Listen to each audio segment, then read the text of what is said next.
Okay, so I got an interesting request in my pigeonhole. Dear Mr. Mark, for question 1 of assignment 3, we are unsure as to how we should solve the questions using hence. Could you please upload a solution? We are also unsure of the solution to question 2. So, I'm a little bit unsure if you meant a different assignment because we haven't done assignment 3 yet, and assignment 3 question 1 doesn't have a hence. So I won't do these because of course they're your assignments, you have to hand them in yourself, but I will give you some hints on how to do them.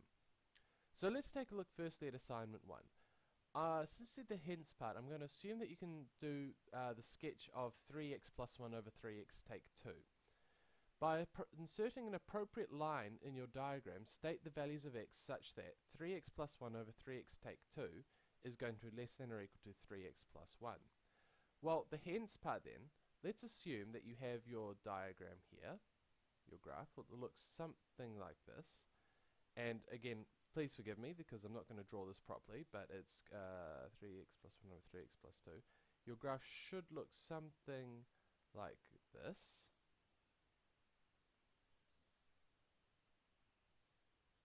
Where this is an asymptote, and this is an asymptote. And I'll leave you to fill in these values. That's your work for this assignment. And then you're asked to show how where 3x plus 1 over 3x plus 2 is it less than or equal to? Is less than or equal to 3x plus 1. So where is this going? Well, what's the other curve you're going to draw? The other curve you're going to draw, since this one we've already drawn, we're going to draw 3x plus 1. And it's going to look something like this. And then what are we going to do? Well, then we want to find out what range it is that we're interested in. Where is 3x plus 1 above 3x plus 1 over 3x take 2? That means where is the line above the curve? Well, that clearly is happening in here. Once we hit the asymptote, it goes up again and is above, and then also from here onwards, the line is above the curve. So in other words, what do we want? Well, we want along the x-axis from this point of intersection to the asymptote, and from this point of intersection all the way along. So again, I'll leave you to fill in the details, but this is the idea about how you would solve question 1 using hence. So use it by using the graph. This is how you might do it.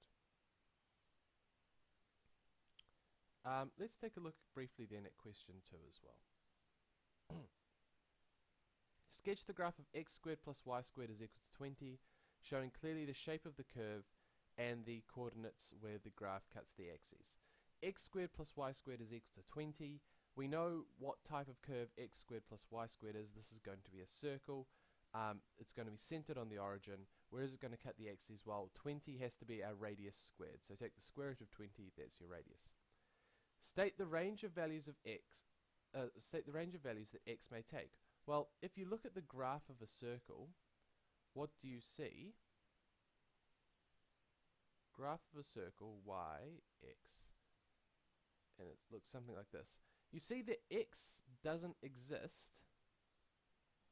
There is no x out here, and there's no x out here.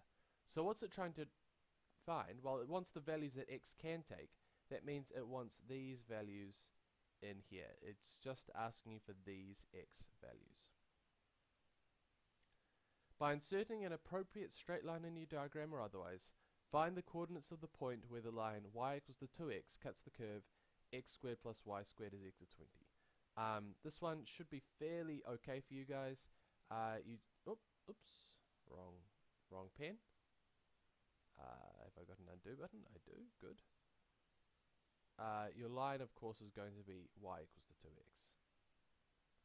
And then you want to find these intersection points. So that's a rough idea about how you would do the second part of question 1 using the first part, and how you would approach question 2. If you have more questions, or if I've got the wrong video up, or the video to the wrong question up, please also drop me a message in the comment section and I'll upload the correct one. Thanks for listening, guys.